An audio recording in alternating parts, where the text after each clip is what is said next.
30대 이후부터 노안이 올 수도 있습니다. 막을 수가 없습니다. 노안을 방치를 하게 되면 두통과 피로가 올 수가 있습니다. 노안 때문에 다른 질환의 진단이 지연됩니다. 노안도 여러 가지 방법으로 교정이 가능한데 하게 되면 노안이 완벽하게 해결이 됩니다. 나이가 들면 무조건 노안이 생기는 건가요?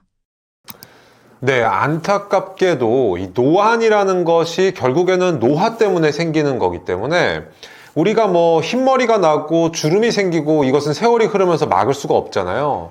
마찬가지로 이제 노안도 막을 수가 없습니다. 요즘에는 다들 이제 근거리 작업들을 많이 하시다 보니까 보통 한 40대 중반 이후가 되면은 노안이 이제 생기기 시작한다라고 보시면 되겠습니다. 사실 뭐 의학적으로 얘기해서 수정체 조절력 자체는 그 전부터도 떨어지기 시작하지만 보통 우리가 증상을 느껴서 이제 가까운 게 이렇게 침침하게 보이지? 이런 노안 증상은 한 40대 중반 이후부터 생긴다고 보시면 되겠습니다. 수술 없이 노안을 탈출할 수 있는 방법은 무엇이 있나요? 수술 없이 이제 노안을 교정할 수 있는 거 그냥 상식적으로 생각하시는 당연히 이제 안경이나 컨택트 렌즈가 있죠. 안경이라고 하면 이제 돋보기가 들어간 그런 혹은 다초점 안경 같은 것을 사용하시면 근거리를 노안이라는 것은 결국에는 가까운 근거리 물체가 흐리게 보이는 것이기 때문에 그 근거리 시력이 저하되는 거죠, 말하자면. 그래서 그거를 교정할 수 있는 방법은 돋보기 안경. 그리고 요즘에 렌즈 중에서도 다초점 렌즈가 있습니다. 그래서 컨택트 렌즈, 눈에 끼는 컨택트 렌즈가 다초점 렌즈가 있는데 그걸 끼워도 이제 노안의 증상을 좀 완화시키고 개선시킬 수가 있어요. 그리고 요즘에 이제 뉴스에서 보신 분들이 있을지도 모르겠는데 노안을 치료하는 이제 점안액, 그러니까 안약이 나왔다고 식약청의 허가를 받아서 출시가 됐습니다. 노안 치료 안약도 나오긴 했는데 사실 국내 제약사에서 필로카르핀이라는 그런 이제 약제가 있는데 그 약제의 농도를 좀 조절을 해서 이제 노안 치료 목적으로 출시를 한 거죠. 그런데 이게 아주 옛날에는 이 필로카르핀 약제가 사실 녹내장 치료제로도 사용이 됐었어요. 녹내장 치료로서 옛날에 썼던 건 농도가 좀 진했고요. 요즘은 이제 그 농도를 좀 묽게 해서 나왔는데 그 원리가 뭐냐면 우리 눈동자, 그러니까 이 퓨필이라 부르는 이 홍채를 이렇게 축동시킵니다. 작게 만듭니다. 작게 만들게 되면 핀홀 효과라 그래서 우리가 이렇게 그 종이에 조그만 구멍을 뚫고 이렇게 사물을 보게 되면 마치 그 조절력이 올라가는 효과가 나와요. 그래서 돋보기를 낀 것처럼 이제 근거리 사물의 구분이 선명해지는데 이제 그런 효과를 이용해서 이제 핀홀 이펙트를 이용하는 그런 방식으로 이제 노안을 교정하는 그런 안약이 있는데 사실 부작용이 좀 있죠. 뭐냐면 동공이 인위적으로 작아져 있기 때문에 좀 이렇게 조도가 어둡게 보인다? 그러니까 야간에 운전 같은 거 할 때 위험할 수가 있습니다. 그래서 그런 부작용 때문에 아직까지 널리 상용화되긴 좀 힘들다. 그래서 노안은 치료가 가능하긴 하지만 궁극적으로 수술 말고는 아주 궁극적인 해결 방법은 없다라고 하겠습니다. 노안을 방치하면 어떤 위험 요소가 있나요? 노안을 방치를 하게 되면 사실 뭐 그렇게 위험할 것까지는 없어요. 그렇지만 우리가 일상생활에서 굉장히 많이 불편해지죠. 일단 생활 속에서 어떤 불편감과 부작용이 오는 게 더 큰데 노안을 방치했다. 그러니까 가까운 물체를 볼 때 억지로 보려고 돋보기 없이 억지로 안 보이는 가까운 물체를 보려고 할 때 눈에 과도하게 조절력이 들어가게 되고 그러면서 두통과 피로가 올 수가 있습니다. 일단 그런 부분들이 굉장히 불편할 수가 있고요. 그리고 제일 중요한 건 뭐냐면 다른 안과적인 질환을 판단하는, 그러니까 다른 안과적인 질환을 진단하는 게 노안에 의해서 가려질 수가 있다는 거예요. 그러니까 환자분들이 예를 들어서 백내장이 심하다든가 아니면 뭐 항반 변성이 있다든가 녹내장이 있다든가 이래서 다른 질환 때문에 시력이 저하됐는데 그냥 단순히 이거 노안 때문인가? 이렇게 치부해버리고 안과에 오지 않으시면 그러니까 노안 때문에 다른 질환의 진단이 지연되는 것, 그것이 우리 일상생활에 가장 큰 부작용을 끼칠 수 있습니다. 노화와 노안은 어떤 관계가 있나요? 일상생활에서 우리가 이제 나이를 먹는다, 노화라는 말은 쉽게들 하잖아요. 근데 노안이라 그러면 뭔가 이제 눈과 관련된 안과적인 이제 지식이 관련된 건 좀 어렵다. 노안이라는 건 도대체 뭘까? 그 원리는 뭘까? 그 메커니즘 같은 걸 생각하게 되고 그럼 안과는 어려우니까 눈은 생소하니까 이러고 그냥 넘어가는 경우가 대부분인데 사실 눈이 노화되는 게 노안이죠. 그래서 결국에는 이제 세월이 흐르면서 우리가 나이가 들면서 가까운 물체를 구분하는 능력, 즉 근거리 시력이 떨어지는 것이 노안이라고 하겠습니다. 조금 더 이제 그 원리를 전문적으로 설명을 드리면 우리 안구 내부에는 수정체라는 것이 있어요. 그러니까 카메라에 비유하면 렌즈에 해당이 되는데 그 수정체가 딱딱해지고 뿌얘집니다. 그것이 이제 백내장인데 우리가 나이가 들면서 백내장이 조금씩 생기게 되면 그리고 수정체가 딱딱해지고 뿌얘지고 그 수정체의 조절력이 떨어지고 그 수정체를 잡고 있는 모양체 근이라는 근육이 있는데 그 근육의 힘이 빠지게 되면 노안이 노안이 발생을 하는 거죠. 그러니까 우리가 나이가 들면서, 즉 노화가 되면서 노안이 발생한다. 그것은 맞는 말이 되겠습니다. 흔히 노안과 착각하는 병이 있나요? 이제 안과적인 질환들을만 얘기할 때 일단 많은 분들께서 굉장히 생소해하세요. 그러니까 안과의 질환명이 뭐 백내장도 있고 녹내장도 있고 황반변성도 있고 이런 질환들에 대해서 한 번쯤은 들어보셨을 거예요, 누구나. 그런데 그 질환들이 도대체 뭘까? 백내장이란 건 뭘까? 녹내장이란 건 뭘까? 전혀 감도 안 오시고 모르죠. 사실 일반 의사들, 안과 전문의가 아닌 일반 의사들한테 물어봐도 잘 몰라요. 백내장이 어디에 생기는 건가요? 한번 모릅니다. 근데 사실 노안하고 가장 흔히 착각하는 병은 백내장이에요. 근데 그럼 여러분들한테 일단 백내장이 뭔지에 대해서 좀 간단하게 설명을 드려야 돼요. 일단 백내장이란 거는 우리가 머리가 백발, 머리가 휘어졌다 할 때 그 백발, 흰 백자를 써서 백내장이라고 부르는데요. 왜 그러냐면 우리 눈 속에 수정체라는 구조물, 카메라로 치면 렌즈에 해당하는 그 구조물이 있는데 그 구조물이 하얗게 변한다 그래서 혼탁이 온다 그래서 흰 백자를 써서 백내장이라고 하는 겁니다. 그래서 그 백내장이 오게 되면 이 수정체가 하얗고 딱딱해지죠. 우리가 물체를 가까이 보려면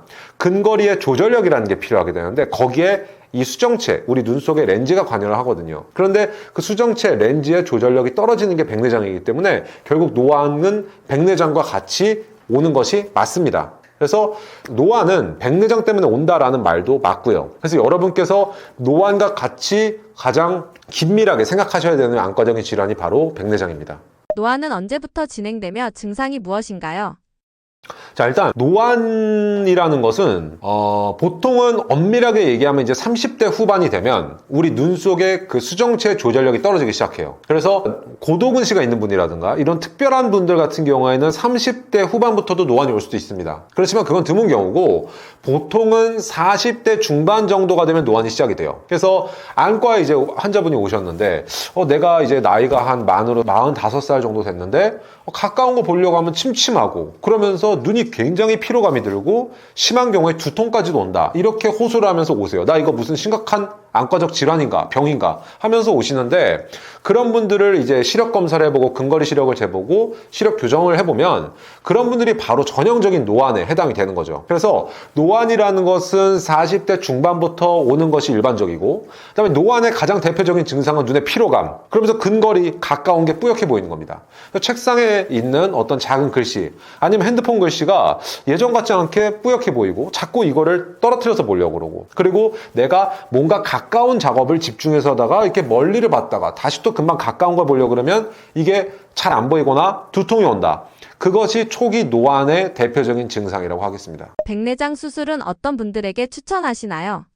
안과적인 수술이라고 하는 것은요, 예를 들어서 우리가 응급실에 갔다고 치죠. 우리 심장이 뭔가 문제가 생기거나 뇌가 문제가 생겨서 응급실에 갔어요. 그럼 그거는 만약에 심장 수술이 필요하다, 뇌 수술이 필요하다, 그건 우리의 선택사항이 아니죠. 그냥 의사가 이 사람 수술하셔야 됩니다. 보호자한테 동의 받고 그냥 바로 수술방에 들어가겠죠. 근데 안과 수술은 그런 경우는 거의 없어요, 사실. 안과는 뭐 눈이 정말 심각하게 다쳐서 이 눈은 수술 안 할 경우엔 보존이 안 된다. 이런 경우에는 안과도 응급수술하는 게 있겠죠. 그렇지만 노안을 교정하는 수술, 아니면 백내장 수술, 이런 수술은 대부분의 경우는 뭐 꼭 필요한 응급수술이라고 보기는 어려워요. 그러니까 저희 안과 의사, 그러니까 제 입장에서도 환자분들한테 설명을 할 때 일단 주관적으로 환자분이 얼만큼 불편하시냐 여쭤봐요. 일상생활이 얼만큼 힘든가. 그리고 두 번째로 이제 제가 보는 건 객관적인 시력 검사 결과를 봅니다. 근데 그 둘 중에 하나가 만약에 결과가 안 좋다. 그럼 이제 수술을 고려하게 되죠. 그래서 우리가 일상생활이 너무 힘들고 불편하고 그것 때문에 작업이나 일이나 그런데 굉장히 많은 우리 삶에 지장을 초래할 정도가 된다.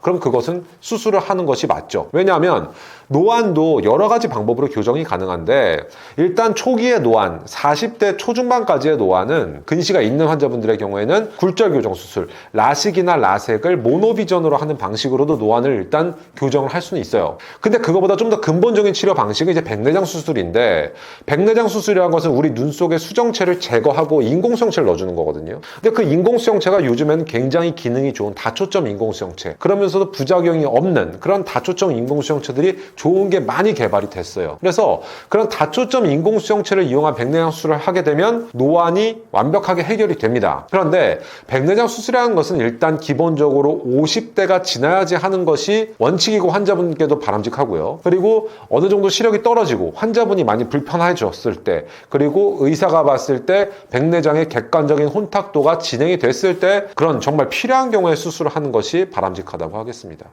수술이라고 하니까 괜히 걱정이 되는데 위험하진 않나요?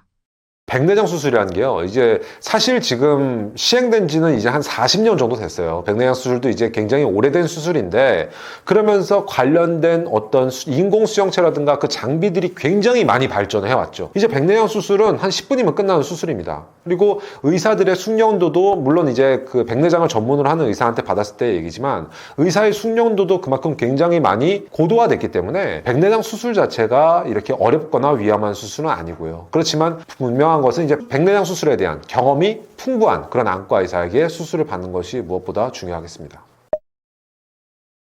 안녕하세요. 성모진안과 대표원장 박진영입니다. 저는 저희 성모진안과의 유튜브 채널 찐안과를 운영하고 있고요. 거기서도 이제 다양한 전문적인 안과 지식과 정보를 여러분께 전달드리고 있습니다.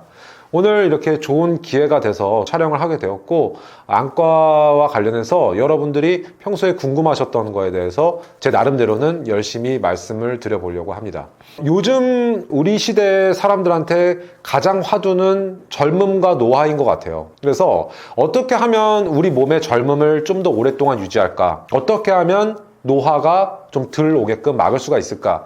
이것이 가장 사람들이 관심 있어 하는 키워드라고 생각을 하거든요. 왜냐하면 이미 100세 시대라고 얘기할 만큼 사람들의 평균 수명은 많이 늘어났고요. 그리고 점차 정복되는 질환들도 많아졌어요. 그런데 단순히 수명만 길어진다고 해서 삶의 질이 올라가는 건 아니거든요. 그러니까 노화로 인해서 삶의 질이 떨어진 상태로 단순히 수명만 연장이 되는 건 고통과 불편이 그만큼 더 오래 지속될 수도 있는 거고요. 그래서 안과 의사로서는 이런 눈의 젊음과 그리고 노화를 방지하는 방법이 뭐가 있을까에 대해서 항상 고민을 하고 있고 연구를 하고 있고요. 그다음에 실제로 그런 것들과 관련한 백내장 수술 그리고 망막 치료도 진지하고 열심히 시행을 하고 있습니다. 다행인 것은 요즘 물론 젊은 분들 같은 경우에는 스마일 라식이나 아니면 투데이 라섹, ICL 렌즈 삽입술 이런 것들로 간단하게 시력을 교정할 수 있는 방법들도 많이 확립이 되어 있지만, 연세가 있는 분들 같은 경우에도 이제 백내장 수술에 사용되는 그런 인공수정체들이 다초점 인공수정체, 특히나 빛 번짐의 부작용을 줄이면서도 여러 가지 초점거리에서 다양한 시력 기능이 잘 나오는 그런 인공수정체들이 굉장히 좋은 게 많이 개발이 되고 있어요. 실제로 임상적으로도 저희 병원에서 제가 선구적으로, 대한민국에서도 선구적으로 많이 사용을 하고 있고, 전 세계 의사들과도 논문과 학회 발표로서 활발하게 의견을 교류하고 있고요. 그래서 이렇게 백내장 수술을 다초점 인공수정체를 이용해서 본인의 생활 패턴에 맞게끔 적절하게 시행을 받으면 여러분의 눈의 젊음을 다시 되찾을 수가 있고, 노안으로부터 해방될 수가 있고, 돋보기 안경과 렌즈로부터 해방이 될 수가 있고, 그만큼 여러분의 삶의 질이 올라가게 되고 여러분의 삶에서의 행복이 그만큼 보장이 된다는 거죠. 저는 안과 의사로서 그런 치료를 할 때 굉장히 보람을 느끼고 있고, 그리고 또 한 가지 제가 세부 전공으로는 망막을 전공을 했는데, 망막의 질환은 굉장히 난치성 질환도 많고요. 그리고 진단하기 어려운 진단도 많습니다. 그렇지만 요즘에는 뭐 레이저 치료라든가 각종 주사 약제가 굉장히 발달을 해서 그런 안군의 주사 치료로도 황반변성 등의 이런 질환들을 적절하게 치료하면서 환자분들의 만족도를 올릴 수 있는 그런 방법들이 많아지고 있는 상황이고요. 그래서 제가 이렇게 안과 전문의로서 강남역에 위치한 저희 성모진안과에서 여러 가지 치료들을 집중적으로 전문적으로 숙련된 저희 병원의 의료진들과 함께 시행을 하고 있기 때문에 여러분께서도 이제 저희 성모진안과의 유튜브 채널 찐안과를 방문을 하셔서 그런 여러 가지 영상들을 보시고 본인의 어떤 눈의 백내장이나 망막이나 본인의 시력교정 수술 등이 궁금하신 분들은 언제든지 저희 병원에 방문을 하셔서 저희 의료진에게 검사와 진료를 받으시는 것을 추천을 드리겠습니다. 다음번에도 더 재밌고 알찬 내용을 준비를 해서 다시 또 찾아뵙도록 하겠습니다. 감사합니다.